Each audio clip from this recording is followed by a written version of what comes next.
વિપક્ષમાં રહેલી પાર્ટીની તો જવાબદારી બને છે કે મજબૂત સંગઠન બનતું હોય તેને સહયોગ આપવો. ઉલટાનું એમને કામ શું કર્યું? રાજુ કરપડાની સભામાં ભાજપના નેતા, રાજુ કરપડાની સભામાં આમ થયું તેમ થયું, રાજુ કરપડાની સાથે. દુઃખ તો એ વાતનું છે તુષારભાઈ કે મારી સાથે રહેલા ખેડૂત સ્વમાનથી જીવે છે એ ખેડૂતને પણ એમને ભાજપી કીધા. મારી સાથે જે મંચ પર દેખાય છે તમામ લોકોને ભાજપી કીધા.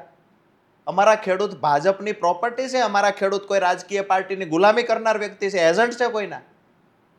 તમને રાજુ કરપડાથી નફરત છે, રાજુ કરપડાને ગાળો દેતા ત્યાં સુધી ઠીક હતું, હવે તો ખેડૂતોને પણ ગાળો દેવાની ચાલુ કરી છે.